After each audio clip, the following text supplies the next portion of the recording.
मकर संक्रांती निमित्त महिलांनी पंढरपूर येथील विठ्ठल रुक्मिणी मंदिरात जाऊन वाण वाहिलं। त्याचबरोबर विधिवत पूजा करून मकर संक्रांत सण उत्साहात साजरा करण्यात आला।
वाळूज महानगर परिसरात मकर संक्रांती निमित्त महिलांनी सकाळपासूनच पंढरपूर आणि बजाजनगर येथील विठ्ठल रुक्मिणी मंदिरात मोठी गर्दी करून वाण वाहिलं। यावेळी अनेक महिलांनी मंदिरात विधिवत पूजा करून मंदिर प्रांगणात एकमेकींना हळद कुंकू लावत वाण वाटून उखाणे घेत फुगड्यांचा आनंद लुटला। मकर संक्रांती निमित्त पंढरपुरातील विठ्ठल रुक्मिणी मंदिरात महिलांनी मोठी गर्दी केली होती। तसेच मंदिर प्रांगणात अनेक छोट्या मोठ्या व्यावसायिकांनी विविध खेळणी आणि संसार उपयोगी साहित्यांची दुकाने थाटवली होती। यामुळे मंदिर परिसराला यात्रेचं स्वरूप प्राप्त झालं होतं। या मंदिरात देवदर्शनासाठी आणि वाण देण्यासाठी आलेल्या महिलांनी विविध साहित्यांची खरेदी केली। महिला भाविकांना सुरळीत दर्शन व्हावं यासाठी मंदिर संस्थेच्या वतीनं स्वतंत्र व्यवस्था करण्यात आली होती। तसेच भाविकांची सुरक्षा आणि कुठलाही गैरप्रकार घडू नये याकरिता भामट्यांवर नजर ठेवण्यासाठी मंदिराचे स्वयंसेवक आणि MIDC वाळूज पोलीस ठाण्याचे पोलीस निरीक्षक रामेश्वर थोरात यांच्या मार्गदर्शनाखाली कडक पोलीस बंदोबस्त ठेवण्यात आला होता। विठ्ठल रुक्मिणीच्या मंदिराला सोन्याचा कळस आजनाचं नाव घेते हळदी कुंका वेळेस आतरळी पतरळी भात बांधावर तूप तुपासारखं रूप रूपासारखा जोडा बसाय ठायबस घोडा नांदा चिरबंदी वाडा कमराला गोप चालण्याचा झोप चालणं म्हटलं टासून मला येतं हसून मी हसले गाला तुम्ही रंगमालाची वस्ती आता फुलांची दस्ती चंद्रपूर साडीचा डाग काय डाग विडान पुसले देवळ घाट बकवालनगरच्या पारावर माडीवर बसला बगळा दादासाहेबचं नाव घेते मी गेला सगळं। विठ्ठल रुक्मिणीच्या मंदिराला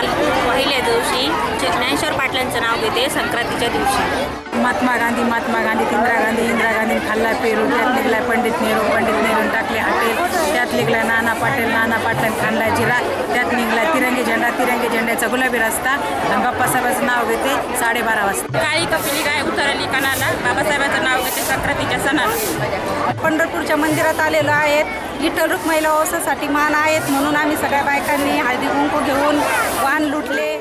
तुंतून तारा घुंगरं वाजे नंदी साजे आईजीन आणलं बायजीन आणलं उरलं सुरलं शिक्याला ठेवलं शिक्याचं तुटलं मडकं फुटलं येशी बशी ओगळ गेला येशीवरच्या नायका नाव मग ऐका नाव कोण घेती एक किशोर पाटलाची लेख नाव कोण घेती गाईन रामकिशनची बहीण नाव कोण घेती रत्नी गोविंदरावची पुतणी नाव कोण घेती काशी बाजीरावची भाशी दारी होता कुटीवर होता बगळा भास्कररावांच्या नावासाठी वेळ गेला सगळा। आज मकर संक्रांतीचा सण आहे आणि आज महत्त्व असते की विठ्ठलापेक्षाही रुक्मिणीला, कारण प्रत्येक महिला ही रुक्मिणीला वाण देण्यासाठी आलेली असते। आणि वाणाचं महत्त्व असं की काल असते भोगीमध्ये काल भोगविडे दिले जातात आणि आज संक्रांतीला आज हे सुगडे घेतात आणि सुगडे घेऊन प्रत्येक महिला 5 महिलांना सुगड्यांचं दान करतात। घरी तुळशीला दान देतात 1 सुगडा, दुसरा सुगडा आपल्या घरातल्या देवांना देतात, तिसरा सुगडा इथे रुक्मिणीला द्यायचा असतो आणि बाकीचे 2 सुगडे असतात ते 2 सौभाग्यवती महिलांना द्यायचे असतात। आणि सुगड्यामध्ये एक मोठा सुगडा एक छोटा सुगडा असतो। त्यामध्ये आपण थोडक्यामध्ये सांगायचं म्हणजे आता निसर्गामध्ये जे उत्पन्न झालेले किंवा आलेले कडधान्य किंवा धान्य जे असतात ते प्रत्येक आपण घेऊ शकतो वाणासाठी। म्हणजे की गाजर घेऊ शकतो, वालाच्या शेंगा, भुईमुगाच्या शेंगा आणि आणखीन शेतामध्ये आता ज्वारी आलेली आहे, ज्वारीचे कणसे घेऊ शकतो, गव्हाचे ओंब्या घेऊ शकतो, करडीचे फुले घेऊ शकतो, बोर आता शेतामध्ये सध्या बोर आलेले आहेत. सांगायचं तात्पर्य म्हणजे की जे निसर्गामध्ये सध्या उत्पन्न झालेलं आहे की ते पूर्ण तुम्ही जमा करा. काल आपण भोगीला वांग्याची भाजी करतो, त्याच्यामध्ये काय घेतो आपण, निसर्गामध्ये जे जे भाज्या आलेल्या आहेत का आता सध्या जे पिरियडमध्ये, त्या सगळ्या भाज्या आपण कालच्या वांग्याच्या भाजीला टाकू शकतो. आणि हे असं मकर संक्रांतीचं महत्त्व असते. आणि आपण आज महत्त्वाचं असते की रुक्मिणीला वाण देणं, त्यासाठी आम्ही विठ्ठल रुक्माईच्या मंदिरामध्ये आलो.